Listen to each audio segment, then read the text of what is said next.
Hello everyone, welcome to my channel Psycho Study. I am Nishu Rawal, and in this channel you will get the informative and comprehensive videos of psychology honor courses of IGNOU, and I hope that you will like the content. So before jumping to the video, don't forget to subscribe to my channel and hit the bell icon.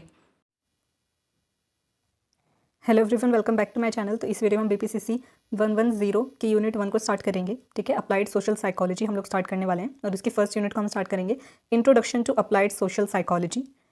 ये इसमें जो भी topics हम लोग पढ़ने वाले हैं इस बुक में अप्लाइड सोशल साइकोलॉजी में, वो मोस्टली सारे जो टॉपिक्स हैं, कंसेप्ट्स हैं, वो हमने 105 ठीक है साइकोलॉजिकल रिसर्च में और 107 सोशल साइकोलॉजी में हमने काफ़ी सब कुछ पढ़ रखा है। तो उसी को थोड़ा सा रिवाइज करना है और एप्लीकेशन उसकी किस तरीके से करी जा सकती है वो हम अप्लाइड सोशल साइकोलॉजी में पढ़ेंगे। तो इसमें बहुत सारे टॉपिक्स ऐसे हो सकते हैं जो आपको लगे तो हमने पहले भी पढ़ रखे हैं।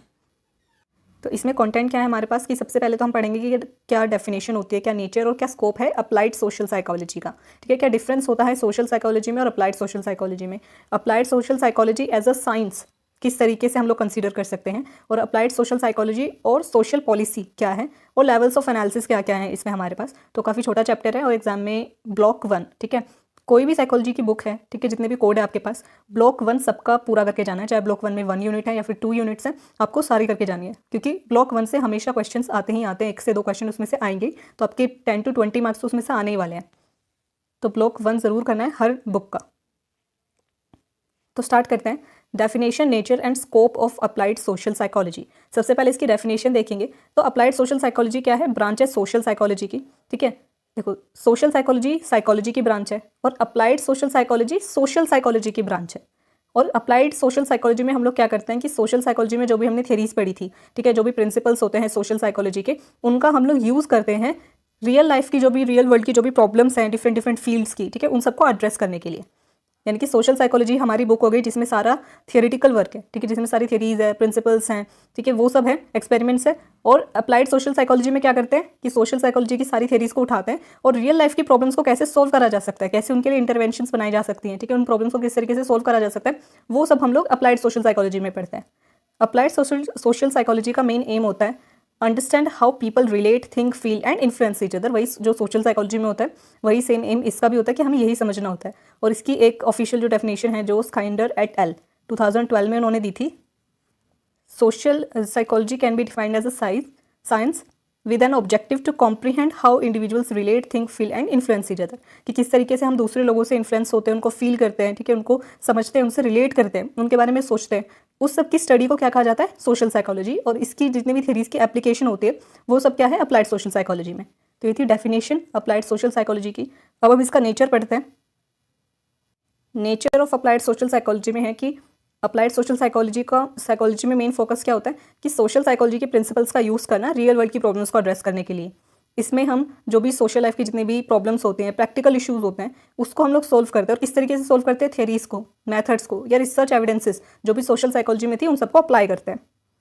इस फील्ड में जितने भी सोशल डायमेंशंस होते हैं ह्यूमन बिहेवियर के, ठीक है, उन सब पे फोकस करा जाता है। ठीक है, उन सब के लिए इंटरवेंशन स्ट्रैटेजीज बनाई जाती हैं ताकि जो भी इंडिविजुअल है उसकी फंक्शनिंग को और ज़्यादा इंप्रूव करा जाए। Individuals, group, organization and societies सभी लेवल पर। यानी कि एक इंडिविजुअल पर भी हम उस थ्योरी को अप्लाई कर सकते हैं, पूरे ग्रुप पर भी अप्लाई कर सकते हैं, पूरी ऑर्गेनाइजेशन पर भी और पूरी सोसाइटी पर भी। यानी कि अप्लाइड सोशल साइकोलॉजी में ये नहीं है कि सिर्फ हम पूरी मतलब बहुत सारे लोगों के लिए, पूरे ग्रुप के लिए या कल्चर के लिए या फिर एक बहुत बड़ी ऑर्गेनाइजेशन के लिए हम उसके थ्योरीज को यूज़ कर सकते हैं। एक सिंगल इंडिविजुअल पर, ठीक है, एक इंडिविजुअल पर, पूरे ग्रुप पर, ऑर्गेनाइजेशन, कल्चर, सोसाइटी सबके ऊपर वो एप्लीकेबल हो सकती है।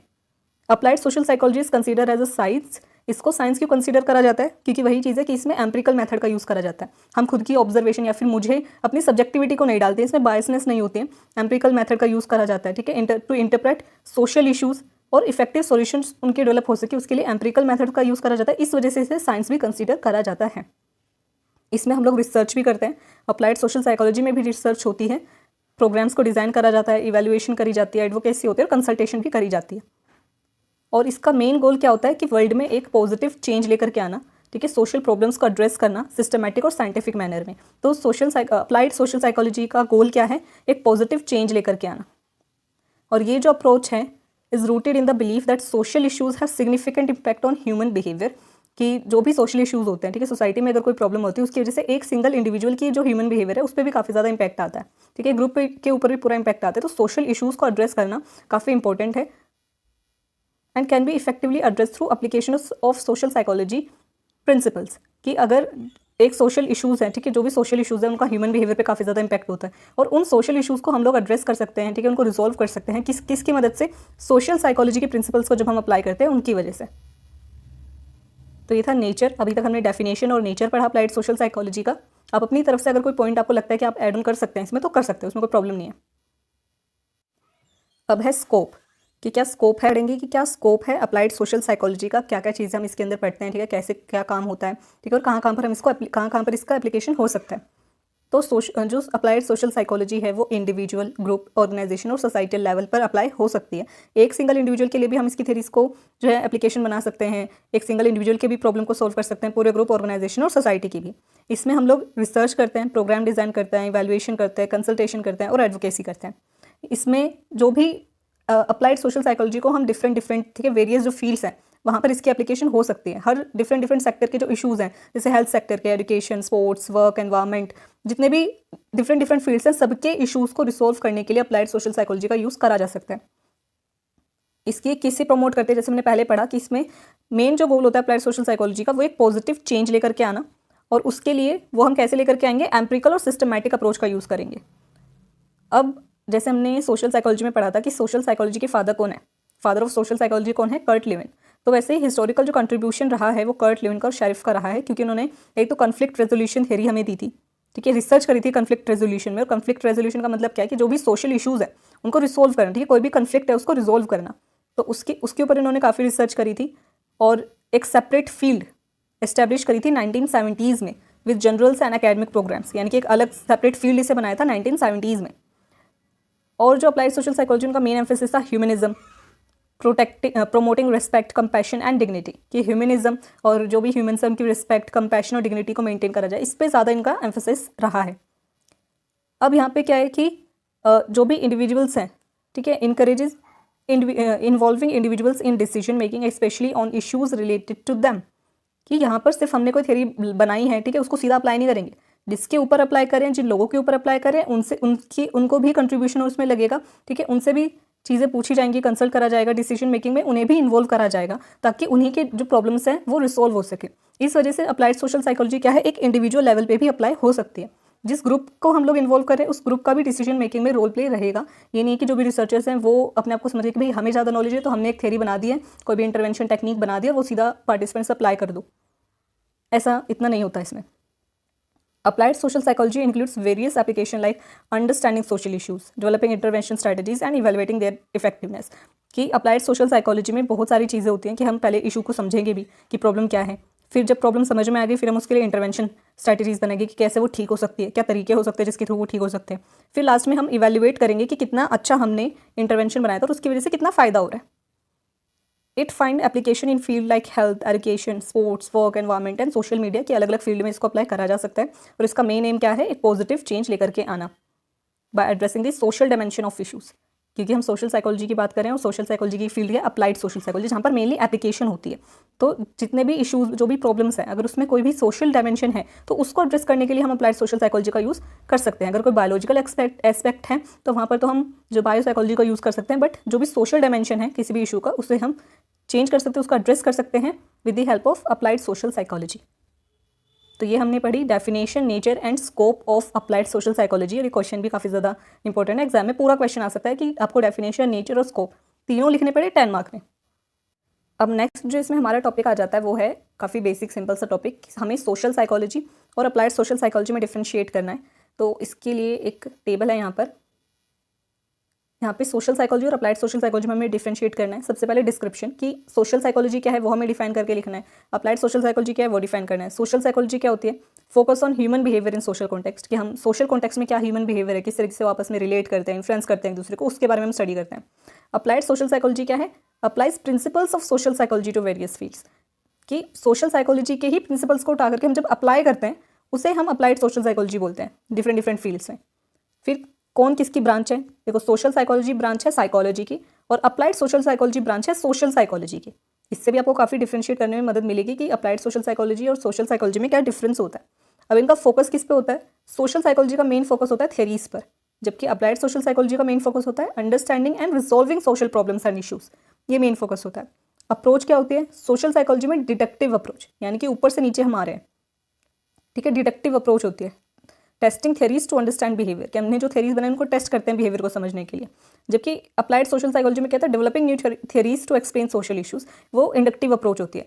कि यहाँ पर क्या होता है कि हमारे पास कोई इशू आया, कोई प्रॉब्लम आई है, तो हम उसको समझेंगे, अंडरस्टैंड करेंगे, फिर उसके हिसाब से इंटरवेंशंस ड्रॉ करेंगे, ठीक है, बनाएंगे, या फिर जो एग्जिस्टिंग थेरी है उसको यूज़ कर सकते हैं। लेकिन अगर कोई एग्जिस्टिंग थेरी नहीं है तो वहाँ पर हम समझेंगे और एक्सप्लेन करेंगे सोशल इशूज़ को किसके थ्रू? नई थेरीज बना करके। तो यहाँ पे नीचे से हम ऊपर जा रहे होते हैं कि एक सोशल इशू पहले हमें मिला है, फिर हम उसको एड्रेस करते हुए ऊपर जा रहे हैं। जबकि सोशल साइकोलॉजी में क्या है कि हमें थेरीज बनानी होती है, ठीक है। अगर कोई ऑलरेडी कोई बात है, ठीक है, कोई थेरी बनी हुई है तो उसको टेस्ट भी करेंगे हम, ठीक है, क्वांटिटेटिव या फिर क्वालिटेटिव रिसर्च करेंगे, फिर उसको टेस्ट करेंगे बिहेवियर को समझने के लिए।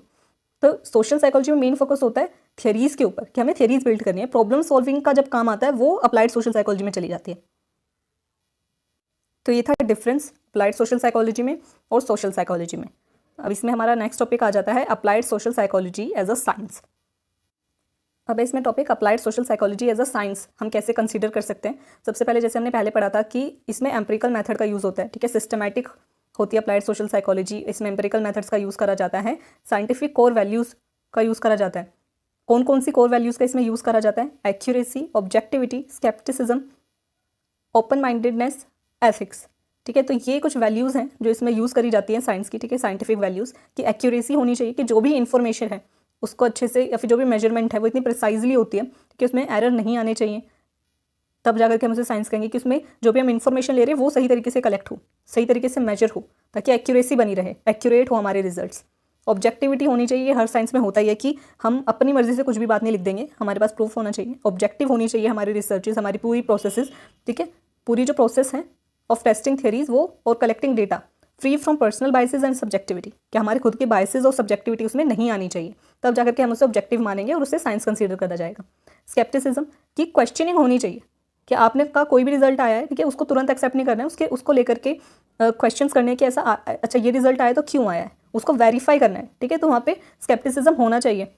फिर है ओपन माइंडेडनेस, कि अगर कोई ऐसा रिजल्ट आया है जो आपको नहीं लगता था कि आ सकता, बट फिर भी वो आ गया, तो आपको जो भी वैलिड आपके रिजल्ट्स आए हैं, वैलिड रिजल्ट्स आए, रिलायबल रिजल्ट्स आए हैं, बार बार एक ही रिजल्ट आ रहा है, तो आपको उसे एक्सेप्ट करना चाहिए। इतना ओपन माइंडेडनेस, आप इतने ओपन माइंड आप होने चाहिए कि आपके अगर बिलीफ्स के अपोजिट कुछ रिजल्ट आया तो आप उसको एक्सेप्ट करो।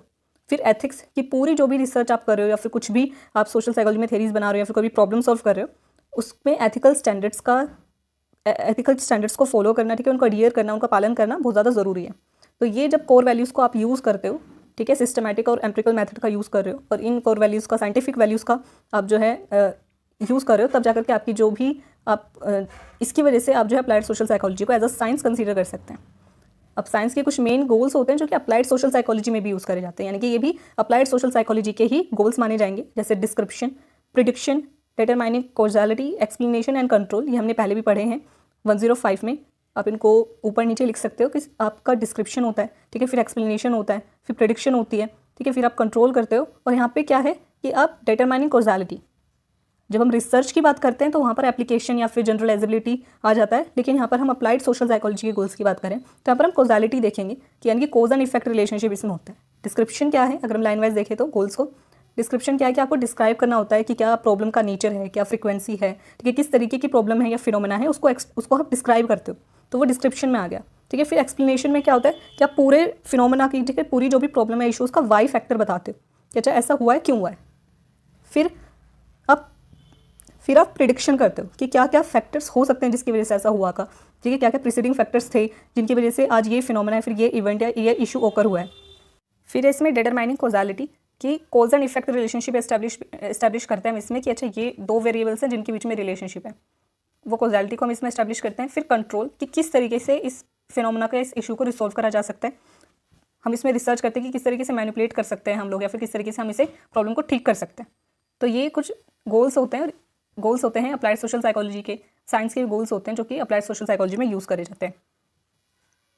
तो इस तरीके से हम लोग साइकोलॉजी को एज अ साइंस कंसीडर करते हैं, क्योंकि इसमें ऑब्जेक्टिविटी होती है, ठीक है, हम लोग अपनी बायसनेस इसमें नहीं लगाते, एक्यूरेट रिजल्ट्स आते हैं, ओपन माइंडेडनेस होती है, एथिक्स को हम लोग फॉलो करते हैं, स्केप्टिसिज्म होता है, इस वजह से अप्लाइड सोशल साइकोलॉजी को भी एज अ साइंस कंसीडर करा जाता है। अब नेक्स्ट इसमें हमारा टॉपिक है applied social psychology and social policy, ठीक है। तो सबसे पहले तो ये सोशल पॉलिसी का पर्पस क्या होता है, ठीक है। Social policies aim to bring about positive change and improve individuals lifes, ठीक है। हमारी गवर्नमेंट जो भी गवर्नमेंट पॉलिसीज़ निकालती है उन्हें सोशल पॉलिसीज़ कहते हैं, क्योंकि वो जो भी सोसाइटी है हमारी, जो भी इंडिविजुअल्स हैं, उनकी लाइफ स्टाइल को इम्प्रूव करती है। चाहे वो किसी भी चीज़ को लेकर के पॉलिसी हो, एजुकेशन को लेकर के पॉलिसी हो, ठीक है, या फिर खाने को लेकर के पॉलिसी हो, जितने भी राशन मिलता है लोअर पॉवर्टी लाइन से जो नीचे लोग आते हैं, ठीक है, उनके लिए जो राशन मिलता है उनको काफ़ी कम पैसों में, वो भी सोशल पॉलिसी है। ये क्यों? क्योंकि वो जो इंडिविजुअल्स की लाइफ है उसे इंप्रूव करती है और एक पॉजिटिव चेंज लेकर के आती है। तो जो सोशल पॉलिसीज़ हैं इनका मेन एम क्या होता है? पॉजिटिव चेंज लेकर के आना और लोगों की लाइफस्टाइल को इंप्रूव करना। गवर्नमेंट ऑर्गेनाइजेशंस बहुत सारी पॉलिसीज़ डेवलप करती है to promote social welfare and reforms, ठीक है। सोशल पॉलिसीज़ काफ़ी ज़्यादा बनाई जाती हैं गवर्नमेंट ऑर्गेनाइजेशन के थ्रू, ठीक है, इनके द्वारा डेवलप करी जाती हैं ताकि सोशल वेलफेयर प्रमोट हो सके, सारे जो रिसोर्सेज हैं उनका डिस्ट्रीब्यूशन इक्वल अमाउंट में हो सके, कि जो लोग अमीर है बस वही बहुत ज़्यादा अमीर ना होते जाएं, जो लोग गरीब है, जिनके पास इतना पैसा नहीं है, फिर इतना रिसोर्सेज को वो लोग जो है ले नहीं सकते, फिर इतनी अपॉर्चुनिटीज़ उनके पास नहीं है, उनको भी अपॉर्चुनिटीज़ मिले, ठीक है, एजुकेशन उन्हें भी मिले, उनको भी खाना पानी सारे जितने भी रिसोर्सेज हैं वो सब इक्वली डिस्ट्रीब्यूट, फेयर अमाउंट में डिस्ट्रीब्यूट हो सकें, इसके लिए सोशल पॉलिसीज़ बनाई जाती हैं। तो ये था पर्पस सोशल पॉलिसीज़ का। अब इन सोशल पॉलिसीज़ में अप्लाइड सोशल साइकोलॉजी का क्या रोल हो रहा है, ठीक है। हम यहाँ पर इसे क्यों पढ़ रहे हैं?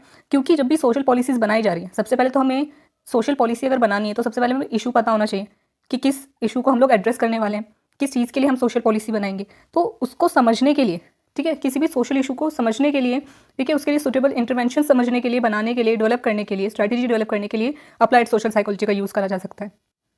और जो अप्लाइड सोशल साइकोलॉजी है वो एक सिस्टमैटिक और साइंटिफिक मेथड को यूज़ करेगी उस सोशल प्रॉब्लम को एड्रेस करने के लिए, जो कि काफ़ी हेल्पफुल रहेगा। साथ में इसका मेन फोकस क्या होता है कि जो भी इंडिविजुअल या सोसाइटी के लेवल पर, ठीक है, जो भी साइकोलॉजिकल एस्पेक्ट है, ठीक है, साइकोलॉजिकल और सोशल एस्पेक्ट है, उसको एड्रेस करा जाए। जब भी कोई भी साइकोलॉजिकल या सोशल एस्पेक्ट आएगा तो वहाँ पर हम अप्लाइड सोशल साइकोलॉजी का यूज़ कर सकते हैं उस इशू को, उस प्रॉब्लम को एड्रेस करने के लिए। यहाँ पर जो भी पॉलिसीज़ बनाई जाएंगी, ठीक है, सोसाइटी के लिए, इंडिविजुअल्स के लिए, किसी के भी लिए, वो उनके बारे में मेक श्योर करना कि वो उनको हेल्प कर रही है, उनके लिए किस तरीके से हेल्पफुल हो सकती हैं ये सारी पॉलिसीज़, किस तरीके से डेवलप करी जाएंगी, किस तरीके से अप्लाई करी जाएंगी, कैसे उनको हेल्प मिलेगी, वो सारी जो इंडिविजुअल वैल्यूज़, नॉलेज, एटीट्यूड्स और प्रैक्टिसेस हैं, इस सब के बारे में इंफॉर्मेशन लेना, वो सब हमें किससे मदद मिलेगी? अप्लाइड सोशल साइकोलॉजी से। साथ में इम्प्लीमेंटेशन एंड इवैल्यूएशन, जो भी अप्लाइड सोशल साइकोलॉजी है, ठीक है, अप्लाइड सोशल साइकोलॉजी काफ़ी इंपॉर्टेंट रोल प्ले करती है। जो भी सोशल पॉलिसीज़ बनाई गई हैं, अब सोशल पॉलिसीज़ डेवलप हो चुकी हैं, तो उसको किस तरीके से इम्प्लीमेंट करा जाए कि जितने भी लोग हैं जिनके लिए वो पॉलिसी बनाई गई है, सब लोग उसका फ़ायदा उठा सकें, सब लोग उसको यूज़ कर सकें, उसका बेनिफिट ले सकें, और उसको इवैल्यूएट भी करना होता है कि हमने जो पॉलिसी बनाई है, जिस एम के साथ हमने वो पॉलिसी बनाई थी, क्या वो सही है, क्या हमें इसमें कुछ मॉडिफिकेशंस करनी है, नहीं करनी है, वो सारी चीज़ों को इवैल्यूएट भी हम लोग अप्लाइड सोशल साइकोलॉजी की मदद से कर सकते हैं। फिर बहुत सारी जो पॉलिसीज़ हैं हमने बनाई है, लेकिन लोगों को पता कैसे चलेगा कि उनके लिए ये पॉलिसीज़ हैं, ठीक है, एजुकेशन के लिए पॉलिसीज़ बनाई गई हैं, रिसोर्सेज के लिए पॉलिसीज़ बनाई गई हैं, तो वो अवेयरनेस पहुंचाना ताकि सब लोग उसका फ़ायदा उठा सके और जिनको ज़रूरत है, जो टारगेट ग्रुप है, वो मदद ले सके, तो उसके बारे में लोगों को नॉलेज देना, ठीक है, उनकी अटेंशन वहाँ तक लेकर के आना, वहाँ पर भी हम अप्लाइड सोशल साइकोलॉजी का यूज़ कर सकते हैं लोगों की अटेंशन ग्रैब करने के लिए, उनको ये इन्फॉर्मेशन देने के लिए कि आपके लिए ये जो पॉलिसीज़ हैं ये डेवलप करी गई हैं, इनका यूज़ किस तरीके से करना है उनको समझाने के लिए।